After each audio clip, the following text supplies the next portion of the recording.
Heidi, tawag nito sa aking pangalan. Heidi, ulit nito. Napapitlag pa ako nang marahan niyang tapikin ang aking braso. Ayos ka lang ba?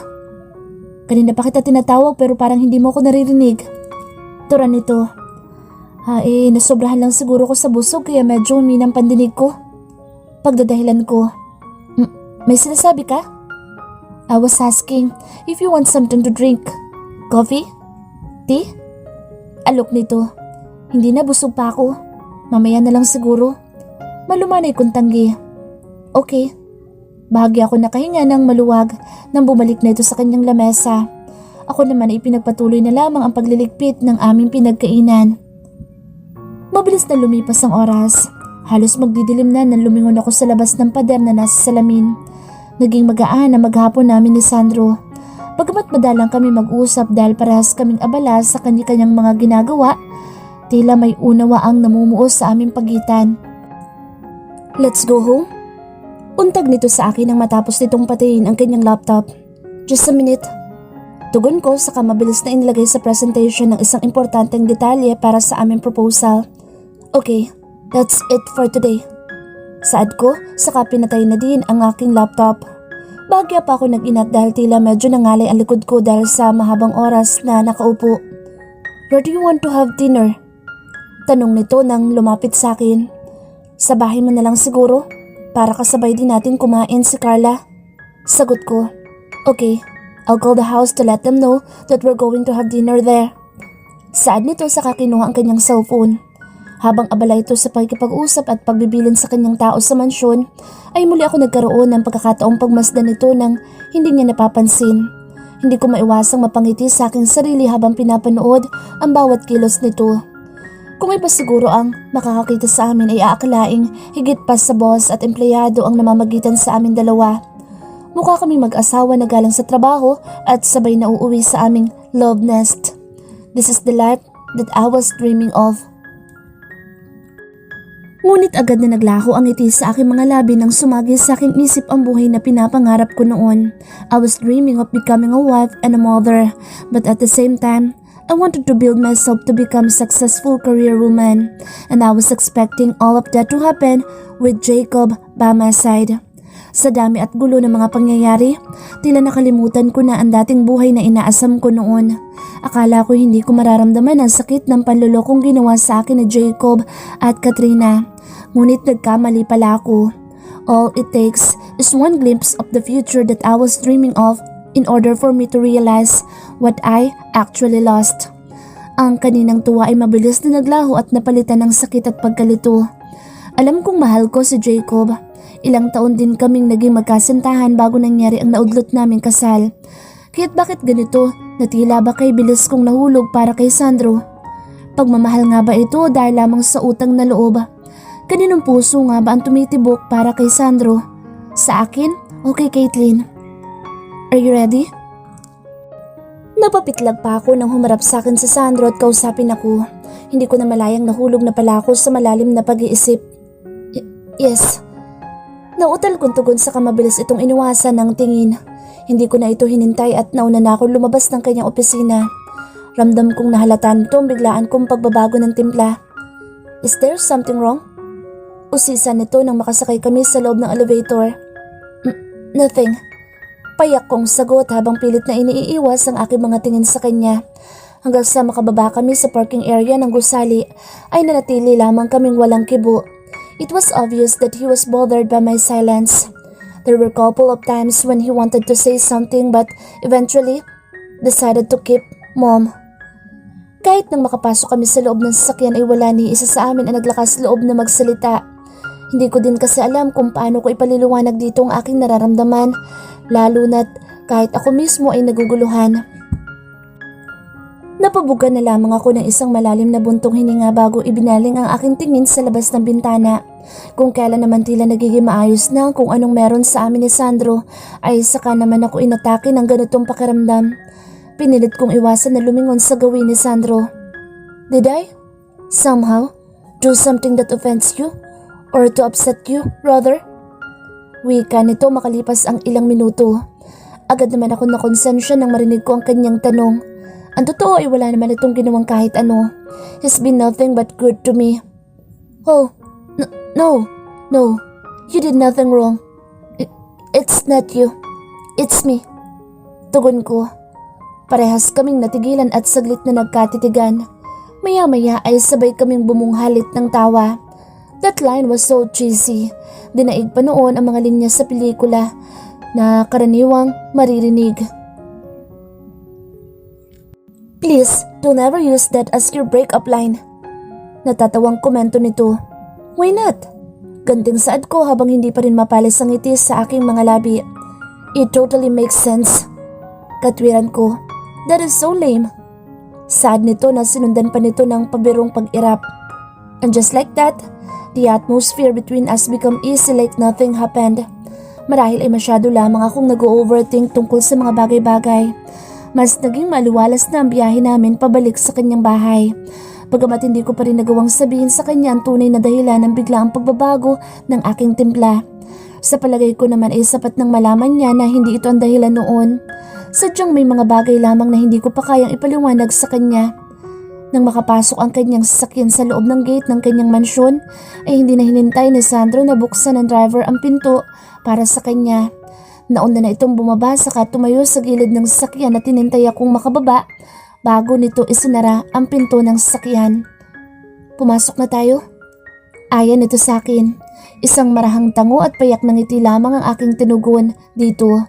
Bahagya pa ako nailang nang maramdaman ko ang kanyang kamay sa aking tagiliran habang inaalalayan ako paakyat ng maikling hagdan patungo sa entrance ng mansyon.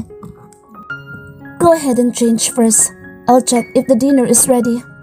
Tura ni Sandro, ngunit bago pa man ako makasagot ay nakarinig kami ng isang malakas na palakpak na nanggagaling sa may receiving area ng mansyon. Yun ang lugar kung saan kadalasang naghihintay ang mga bisita. What do we have here? Mataray na tura ng pamilyar na tinig. Sabay kaming napalingon ni Sandro sa pinanggalingan ng tinig. Sinubukan kong huwag ipahalata ang aking pagkagulat sa presensya niya. What is she doing here? What are you doing here? Tanong ni Sandro sa babae. Tila naman nabasa nito ang aking iniisip. Hindi ba't ako dapat ang magtanong sa'yo? Anong ginagawa ng babaeng yan dito sa bahay mo? Wika nito sakay tinaas ang kanyang kilay habang magkakrus ang kanyang mga braso sa harap ng kanyang dibdib.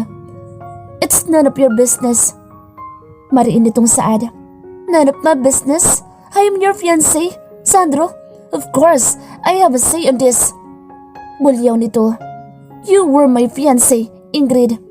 May I remind you that I already called off the engagement. I have no further obligation with you. Tugon ito. Halos umusok ang ilong ni Ingrid sa galit nang marinig ang sinabi ni Sandro. Tila naman wala itong maisagot sa kanyang sinabi kaya bumaling ito sa akin. Ikaw, malanding babae ka! Akmang susugurin niya ako ngunit mabilis na iniharang ni Sandro ang kanyang katawan sa pagitan namin. Mas lalong ikinagalit iyon ng babae. Hindi naging sapat ang pagharang ni Sandro upang pigilan ito sa kanyang mga sasabihin. Anong gayumang pinainom mo kay Sandro at nagawa niya itapon ng 3 taong relasyon namin? Nanlilisik ang mga matang turan niya sa akin habang dinuduro ako. Are you out of your mind? Singit ni Sandro. We have no relationship or whatsoever. Our engagement was between my mother and your family. I have no participation to it. Kaya ko lamang tinanggap ang kasunduang iyon para tigilan na ako ni Mommy sa pangungulit niya. Stop making things up. Hindi ako naniniwala. We have connections. Nagbago lang ang lahat dahil sa babaeng yan. I knew there's something suspicious about you. There's something by the way you look at Sandro. Kahit dati pa. At ngayon nga nagtagumpay ka na sa pangaakit mo sa kanya. Singhal nito. Well, congratulations. After all those years, you finally succeeded in seducing Sandro. Ingrid, you're way out of line. You have no idea what you're talking about. Galit na saad ni Sandro. Ako pang walang alam? Wake up, Sandro. Kung meron mang walang kaide-ideya sa nangyayari sa paligid niya, ikaw yun. Hindi mo alam na matagal ka nang inaakit at pinagnanasaan ng sekretarya mo. At ngayon, sa wakas ay nagtagumpay na din siya. I wonder what lies did she tell you to convince you to broke off our engagement? Umaalo ng kanyang dibdib dahil sa labis na galit. Umalis ka na, Ingrid. I don't want to see your face again. Tapos na tayo. Walang kasal na magaganap. I already called your parents about it. Go home! Hindi pa tayo tapos! Bulyaw nito sa akin bago tuluyang lumabas ng bahay. Kahit kating-kati na akong patulan ito ay mas pinili ko na lamang manahimik. Besides, this problem is between her and Sandro. Kung ako man ang dahilan ng biglaang pagbabago ng isip ni Sandro o hindi, si Sandro lamang ang makakasagot noon. Malinis ang konsensya ko na wala akong ginawa sa kanyang mali. Habang binabalikan ko ang nangyari ay hindi ko maiwasang mapaisip tungkol sa sinabi ni Ingrid. Mukhang halos lahat ng nakapaligid sa mga ito ay alaman tungkol sa lihim na pagtingin ni Caitlyn kay Sandro. Ngunit tila si Sandro lamang ang natatanging walang ideya sa lahat ng iyon. I'm sorry about that. Untag ni Sandro. Why don't you go upstairs and get change? Kakausapin ko lang mga tao dito upang bilinan para hindi na maulit ang bagay na ito. Wala ka ba talagang ideya sa tunay na nararamdaman ni Caitlyn para sa'yo? Hindi ko na napigilang mag-usisa. Napahilot ito sa kanyang noo sa kabumugan ng malakas na hangin. Honestly, I don't know how to say this without looking stupid. But yes, I had no idea about it. I never noticed about how she looks at me because I never bother staring at her for more than 1 minute. Hindi ko alam kung wala ka ba talagang interes o bulag ka lang. How come that everyone knew and you're the only one who doesn't? Heidi, if I have to pay attention to everyone who fancy me, I wouldn't be where I am today. Sagot nito. How much? Sarkastikong turan ko. Akit na muna ako. Sisilipin ko lang si Carla. Wika ko saka ito mabilis na tinalikuran. I'll have someone get you when the dinner is ready. Habol pang saad nito. Itinaas ko lamang ang aking kamay at sumenyas ng thumbs up sa kanya bilang sagot. Pagkatapos noon ay dumiretso na ako sa silid ni Carla. Mahina akong kumatok sa pinto. Makalipas lamang ang ilang minuto ay bumukas na iyon. Dumating ka na po pala, Ate Heidi. Bati nito sa akin. Yeah, kadadating ko lang. How are you? Tanong ko dito matapos niyang luwangan ng pinto upang tuluyan ako makapasok. Ayos lang po. Medyo naghahabol lang ako sa mga na-miss kong subject pero bukod po doon, wala namang problema. Saad nito. Siya nga po pala, magpapatuloy po ba ako ng pag-aaral? Umupo ako sa gilid ng kama at marahan kong tinapik ang aking tabi upang paupuin ito doon. Agad naman itong lumapit sa akin at umupo sa aking tabi. Oo naman, huwag kang mag-alala, hindi kita pababayaan. Sisiguraduhin ko makakatapos ka ng pag-aaral. Wika ako habang marahang hinahaplos ang kanyang buhok. Talaga po, Ate Heidi? Gagawin niyo yun kahit hindi niyo naman po ako tunay na kapatid? I mean, genetically kapatid mo pa rin po ako. Pero psychologically... Ay, ang gulo? Basta po yun. Napakamot na lamang ito ng ulo nang hindi niya lubos may paliwanag ang kanyang ibig sabihin. Natawa na lamang ako dahil sa kanyang sinabi. Hindi ko naman ito masisisi dahil kahit ako mismo ay naguguluhan sa sitwasyon ko. I don't know if I should accept it already that this is my life now. Or I should at least try to figure out how to get back my old life. Pero paano ko nga yun gagawin kung patay na ang katawan ko? Ate Heidi, kailangan nga po pala nating dalawin si Ate Caitlyn. Hindi po ba mas maganda kung magtutulungan kayo para ma-solve ang nangyari sa inyong dalawa? I was taken aback by her question. Mariin ako napalunok habang nakatitig sa inosente niyang mukha. I don't have the heart to break the bad news to her. I wanted to protect her from this misery as much as possible. Soon. Malungkot kong sagot. Dahil sa takot na baka mas lalo pa itong magtanong ay nagpaalam na ako dito para magtungo sa aking silid. Maraming silid sa loob ng mansyon ni Sandro. Ang nais ko sana ay magsama na lamang kami ni Carla sa iisang kwarto. Ngunit mapilit si Sandro na ipagamit sa akin ang ibang silid. Hindi na rin ako tumanggi dahil ang totoo ay hindi ako sanay na may kasama sa kwarto. Agad ako nagtungo sa pinto upang lumabas ng silid ni Carla. Dali-dali ako naglakad papunta sa aking silid. Ngunit bago pa man ako makapasok sa aking silid ay nagkasalubong kami ni Sandro. The food is ready. I'll go get change. Magkita na lang tayo sa dining area. Wika nito. Pilit akong umiti dito at saka marahang tumango bilang tugon. Tila napansin nito matamlay kong tugon kaya naman hindi ito agad umalis. Is everything okay? Usisa nito. Yeah? Everything is great. Tugon ko sa kabumugan ng malakas na hangin. But Carla was asking questions about Caitlyn. Hindi ko alam kung paano ipagtatapat sa kanya ang totoo. Wait ako. There's no easy way to tell the truth, Heidi. You need to do it sooner rather than later before things get out of hand.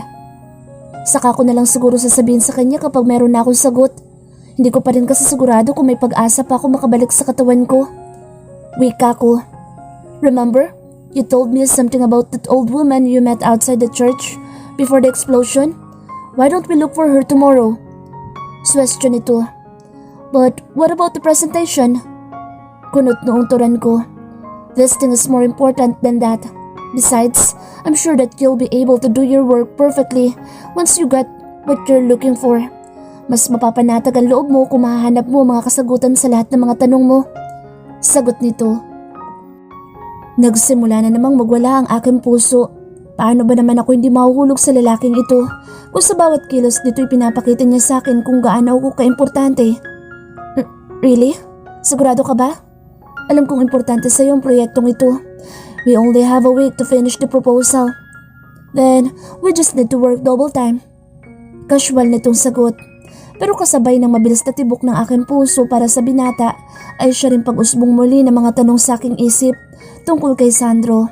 I feel like he was still holding something from me, but I don't know why.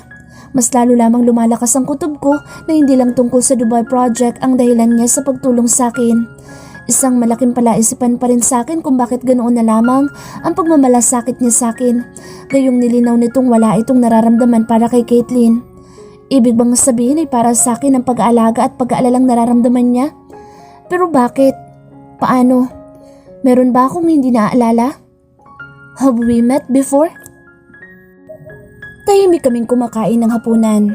Si Sandro ang nakaupo sa power seat habang ako naman ay nasa kanang bahagi niya at katabi si Carla. Tanging tunog ng mga kubyertos ang maririnig sa loob ng dining area. Panaka-naka ako sumusulyap kay Sandro ngunit mabilis ko ring iniiwas ang aking tingin sa tuwing magagawi ang kanyang mga mata sa aking banda. It was awkward but silent dinner. Si Carla lamang ang walang kaalam-alam sa namumuong tensyon sa pagitan namin dalawa ni Sandro. There was something about what he said a while ago that makes me wonder about his real intention. Ate Heidi, papasok nga po pala ako sa school bukas. Basag ni Carla sa katahimikan. Laking pasasalamat ko sa kanyang ginawa dahil kahit paano'y naibsan ang pagkailang sa pagitan namin dalawa. O sige, ihatid na lang muna kita bukas bago ako umalis. Tugon ko, no need. I'll have the driver bring her to school. We won't be needing him since I'm going to drive the car for our plan tomorrow. Sabat naman ni Sandro. Naku, Sir Sandro, wag na po. Malaking abala pa po sa inyo yun. Mabilis nitong sagot bago bumaling sa akin. Ikaw din Ate Heidi, wag ka na mag-abalang ihatid ako. Sanay naman po ako mag-commute papunta sa school. Halos kabisado ko na nga po ang buong Maynila eh. Kumpiyansa nitong saad. Saka baka makaistorbo lang ako sa date nyo. Nanlaki ang aking mga mata dahil sa narinig ko. Dali-dali kong binarahan ng pagkain ang bibig nito upang hindi na nito masundan pa ang kanyang sinabi. Humarap ako rito saka ito pinandilatan ng mata bilang babala. Kumain ka na lang dyan. Masyado ka nang marami sinasabi. Wika ko sa kapilit ng ngumiti dito na may kasamang pagbabanta. Ate, hindi ba date naman po talaga yun? Kasi aalis kayong dalawa bukas. Gutom lang yan, Carla. O heto, kumain ka pa ng marami. Wika ko sabay sunod-sunod itong sunubuan ng kanin na halos mapuno ang kanyang bibig. Te! Tutol nito habang punong-puno ang kanyang bibig. Nang lingunin ko si Sandro ay malawak ang ngiti nito na tila tuwang-tuwa sa nakikita. Pinandilatan ko din ito ng mata upang tumigil ito sa pagtawa. Mukhang nag-enjoy ito sa pangaasar ni Carla. Nakakatuwa naman kayong pagmasdan. Kay tagal na rin noong huling beses na naging maingay ang bahay na ito. Sabat ni Manang Susan nang pumasok ito sa dining area. Bit-bit ang isang pitsil ng juice. Kain po, Manang Susan. Ay ako dito. Hindi na, salamat. Tapos na rin kami kumain. Natutuwa lamang akong pagmasdan kayong masayang kumakain. Kay tagal na rin simula noong huling dumalaw matalik na kaibigan ng papa mo. Hindi ba, Sandro? Baling nito dito. Kapansin-pansin naman ang biglang paninigas ng katawan ni Sandro at ang pasimpleng pagsulyap nito sa akin. Matagal na po ba kayong nagtatrabaho dito? Utsisa ako. Panay pa rin ang tikim ni Sandro na tila ba may nais ipahiwatig. Panay ang tingin nito kay Manang Susan ngunit hindi nito makuha ang nais sabihin ni Sandro. Nagpalipat-lipat ito ng tingin sa pagitan naming dalawa at tila hindi alam kung sinong unang sasagutin. Sa uli ay bumaling ito sa akin at nagpa siyang sagutin ang aking tanong. Ay, oo Iha. Bata pa lamang itong si Sandro ay nandito na ako at nagsisilbi sa pamilya nila. Noon nga lumipad ang kanyang ina papuntang ibang bansa at nagpa siyang manatili doon matapos mawala ang ama ni Sandro ay naiwan ako dito upang pangalagaan ang mansyon. Mabuti na lamang talaga at nagpa siya itong batang ito na manatili dito. Kwento nito. Makulit po bang bata itong si Sandro? Muli kong tanong saka ako napangiti bago bumaling kay Sandro. I want to know what he was like when he was a kid. Naku, tahimik na bata lang ito si Sandro pero may pagkasalbahe. Naalala ko nga dati, may isang batang babae noon na madalas dumalaw dito. Ang palagi niyang sinusungitan at inaasar. Natatawang kwento nito. Ano nga bang pangalan nun? Heidi? Tama. Naalala ko na. Heidi ang pangalan ng batang yun. Anak yun ng matalik na kaibigan ng papa niya at madalas dumalaw dito. Heidi, bansot pa nga ang tawag niya noon doon eh. Pagpapatuloy nito sa kabumong halit ng tawa. Ate, gulat na bulalas ni Carla bago lumingon sa akin. Parang biglang nanlamig ang buong katawan. Hindi pa lubusang nagsisink in sa aking utak ang sinabi ni Manang Susan. Nang mapansin ng matanda na tila siya lamang ang tumawa at nanatiling seryoso ang lahat, ay natigilan nito at napatanong. May nasabi ba ako mali? Bakit ganyan ang mga mukha nyo? Daig nyo pa nakakita ng multo. Napabuntong hininga si Sandro bago nagsalita. Manang Susan, hindi po ba't may gagawin pa kayo? Pagtataboy nito. Silence and awkwardness filled the room once again. Halos mabingi ako dahil sa lakas ng tibok ng aking puso. Panay din ang pag-alon ng aking dibdib dahil sa malalim kong paghinga. Gusto kong magtanong at mag-usisa kay Sandro ngunit nagmistula akong pipi. I can't find my voice. Parang may kung anong bagay ang nakabikig sa aking lalamunan. Bahagya pa ako napapitlag nang marinig ko ang kalabog ng kobyertos at ingay ng upuan ni Sandro nang bigla itong tumayo. I'll retire for the night. Iwan niyo na lamang ang mga pinagkainan. The maids will take care of it. Tura nito bago dali-daling tumalikod. Hindi naman ako agad nakasagot dahil tila bigla ako nawala ng kakayahang magsalita. Ate Heidi, tama ba yung narinig ko? May batang kilala si Sir Sandro na kapangalan mo? Pabulong na tanong ni Carla nang tuluyang makaalis sa Sandro. I have no idea. Naguguluhan din ako. Wala kasi ako matanda ang nagkakilala na kami noon. Tugon ko. Ha? Paano nangyari yun ate? Napakalaking coincidence naman kung nagkataon lang nakapangalan mo ang batang tinutukoy ni Manang Susan. Sa totoo lang, naguguluhan din ako. Wala namang nabanggit. Bago ko pa man matapos ang aking sasabihin nang maalala ko ang tungkol sa sinabi nito noong nakaraang gabi. You don't remember me, do you? Parang siramplakang paulit-ulit kong naririnig ang sinabi ni Sandro sa akin. And the caldereta recipe? Does it mean it was my father who taught him to cook that? Mas lalo lamang nadaragdagan ng mga katanungan sa aking isip na tanging si Sandro lamang ang makakasagot. Malalim na ang gabi ngunit hindi pa rin ako dalawin ng antok. Kanina pa ako pabalik-baliktad sa aking higaan. Pilit kong pinipikit ang aking mga mata ngunit patuloy pa rin akong ginugulo ng bagong impormasyong nalaman ko kanina. Sa uli ay sumuko na rin ako at tinanggap na hindi ako makakatulog hanggat hindi ko nalalaman ang buong katotohanan mula kay Sandro. Bumalikwas ako ng bangon saka inabot ang aking nightgown. Ipinatong ko iyon sa ibabaw ng aking lingerie upang takpan ang parte ng aking katawan na bahagyang nakalitaw. Nakailang buga muna ako ng malakas na hangin bago nagpa siyang magtungo sa silid ni Sandro. Ngunit nakakailang hakbang pa lamang ako ay agad akong binalot ng takot at pangamba. Napabalik ako sa gilid ng aking kama at nanatiling nakatayo roon. Nagsimula akong maglakad-lakad ng pabalik-balik habang pilit na pinapakalma ang aking sarili.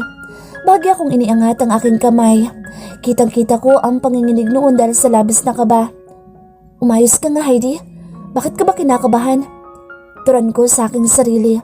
Saglit akong huminto sa paglalakad sa kamakailang ulit na humugot ng malalim na hininga hanggang sa tuluyang kumalma ang aking dibdib. Nang masiguro kong handa na ako ay muli ako naglakad papalapit sa pinto. Muli akong humugot ng isang malalim na hininga sa huling pagkakataon bago ko tuluyang binuksan ang pinto. Laking gulat ko nang bumungad sa akin ang gwapong mukha ni Sandro habang nakaamba ang kanyang kamay na tila makakatok sa pinto. Ilang minuto kaming nanatiling tahimik at nakatitig lamang sa isa't isa. Isang sulyap lamang sa mapupungay niyang mga mata ay tila nadadala na ako noon sa alapaap. May kung anong damdamin ng binubuhay ng mainit niyang mga tingin sa akin. Tumikim ito dahilan upang manumbalik ako sa aking katinuan. Are you asleep? Tom, that's a stupid question. Of course you're not asleep. Tura nito. Agad kong pinigilan ang ngiting sumisilay sa aking mga labi. He looks cute when he is bothered like this. Do you have time to talk? Wika nito nang muli itong magtanong. Like now? Only if you want to. Sagot nito. Dahil hindi rin naman ako makatulog ay nagpasya akong kausapin na lamang ito. Total ito din naman ang gusto ko mangyari. Ang magkausap kami upang magkaroon ng kasagutan ang aking mga tanong. Sure. Agad ko sagot. Can I come in? Tanong nitong muli. Napaisip ako saglit at bahagyang nag-alangan. Ngunit sa huli ay nalakihan ko na rin ang awang ng pinto at saka ito pinapasok. So, I want to... Halos sabay naming turan. Natawa na lamang kami matapos ang ilang segundong matigilan. You go first. Wika ko. No, you go ahead. I know you have a lot of questions you want to ask about what Manang Susan said. Saad nito. So, this isn't a coincidence, right? Umpisa ko. Hindi nagkataon lang na kapangalan ko ang batang tinutukoy ni Manang Susan. Yes, you're right. It wasn't a coincidence. Diretso nitong sagot. It was really you who she was talking about. But how? I don't understand. How come I don't have any recollection about any of this? Marami itong naglakad patungo sa maliit na receiving area na nasa may bandang paanan ng kama. May maliit na lamesa doon at isang mahabang sofa. Umupo doon si Sandro at agad naman ako sumunod dito. Magkatabi kaming nakaupo sa mahabang sofa nang magsimula ito magkwento. You were 10 back then, and I was 15 when your father brought you here when he has a meeting with my father. Your father and my father were friends way back in college. You loved going here because you have a little crush on me. Bagya pa itong natawa sa huli niyang tinuran. Napanguso ako dahil doon. Magkahalong inis at pagkapahiya ang aking nararamdaman. You're kidding, right? Pinaningkitan ko ito ng mata. I'm afraid not. Natatawang tugon nito. You even proposed to me back then and announced that you're going to marry me when you turn 18. Kwento pa nito. No, I didn't. Bulalas ko. Believe it or not, you did. And I was looking forward to that. Not until... Saglit itong tumigil sa kahumugot ng isang malalim na hininga. When you turned 16, everything changed. 16? What happened when I was 16? Paulit-ulit kong tanong sa aking sarili. What happened? Tanong ko dito. Your mom and my dad got into an accident. That's what happened. Sagot nito. Bahagi ako naguluhan dahil sa kanyang sinabi. Anong kinalaman ng aking ina sa mga nangyari? What does it has to do with me not remembering anything about you? Naguguluhang tanong ko. Your mom and my dad had an affair. That's why they're together that day. When you found out about the affair and the death of your mother, you didn't take it lightly. You suffered from severe depression and trauma. It causes you lose fragments of your memory as your coping mechanism. Nung binisita kita noon sa ospital, you didn't even recognize me. At first I was confused, but later on, your father explained to me what happened. I still can't process anything. Nanatiling magulo ang aking isip. Bakit hindi ko matandaan ang lahat ng ito? But come to think of it, now that he mentions, it's true that I barely remembers anything from my childhood. Ang buong akala ko'y normal lang iyon. I waited for you to get better. Slowly, you gained back some of your memories, but some were lost forever. That includes me. Pagpapatuloy nito. I decided to go with my mother in the US after that. Then, we both go on with our lives. But fate has other plan for us. Nanatili akong tahimik habang pilit na pinoproseso ang lahat ng kanyang sinabi sa aking utak. Hindi ako makapaniwala na nagawa iyon ng aking ina sa aking ama. I have reservations in telling you about all of this. Nangangamba akong baka mas lalong makasama sa iyo kung sasabihin ko ang katotohanan. Your mind is protecting you from all the burden and suffering, and I wanted to do the same thing. But I also believe that you deserve to know the truth. Biglang bumalik sa akin ang sinabi ko sa iyo kanina. There is no easy way to tell the truth. Nanatili pa rin akong walang imik habang nakatitig sa kanyang muka. Hindi ko pa rin alam kung anong dapat kong sabihin matapos niyang aminin ang totoo tungkol sa tunay naming ugnayan. Pilit kong hinahanap sa aking puso ang galit para sa ginawa niyang pagsisinungaling at pagtatago sa akin ng katotohanan. Pati na rin ang galit sa aking ama dahil sa pagpapanggap nitong ayos lang ang lahat. Ngunit wala akong kahit anong sama ng loob para sa kanilang dalawa. Alam kong parehas lamang nilang iniisip ang aking kapakanan, kaya nila nagawa iyon. I shouldn't condemn them for doing what they think is best for me. I know for sure that they are only looking out for my welfare, and for that, I'm very thankful to them. I wasn't aware that they were protecting me in their own little way. Please, say something. Tura ni Sandro matapos ang ilang minuto na nanatili akong walang imik. So technically, I was your first fiancé. Natatawang biro ko. Para namang nabunutan ng tinik sa leeg ang itsura ni Sandro nang marinig ang aking sinabi. Mahina din itong natawa at bahagya nang nawala ang paninigas ng kanyang katawan dahil sa kaba. Technically, I didn't accepted your proposal. I wasn't ready for commitment. Ganting biro nito. Malakas kong hinampas ang kanyang braso dahil sa inis. Tumawa lamang ito dahil sa aking ginawa. But I might change my mind if you propose to me again. Habol pa nito. In your dreams, baka nakakalimutan mong engaged na ako. Ganting asar ko dito. Huli na nang mapagtanto kong mali ang aking nasambit. Agad na nawala ang ngiti sa mga labi ni Sandro at napalitan iyon ng lungkot. You still have feelings for him. I see. Malamig nitong sad. He's been my boyfriend for many years, Sandro. You can't expect my feelings for him to vanish in a short period of time. Pinangatawan ko na lamang ang sinabi ko. Kahit ang totoo ay unti-unti ko lang napapagtanto kung gaano kababaw ang nararamdaman ko para kay Jacob. Bagamat ilang taon kaming naging magkasintahan, kailanman ay hindi ko naramdaman ang mga bagay na pinaparamdam sa akin ni Sandro kahit wala pa itong sinasabi. Sapat na ang mga tingin nito upang maging dahilan ng pagwawala ng aking puso. Pero hindi ko alam kung anong pumasok sa isip ko at sinabi ko ang bagay na iyon kay Sandro. I understand. Malamig ang boses nitong Turan. Do you still have any other questions? Bumalik ito sa pagiging seryoso. Parang naging isang simpleng business negotiation na lamang sa kanyang aming pag-uusap. Marami akong nakahandang tanong kanina ngunit tila lahat iyon ay lumipad na palabas ng bintana. Ang tanging tumatakbo sa aking isip ngayon ay kung paano ko babawiin ang aking sinabi.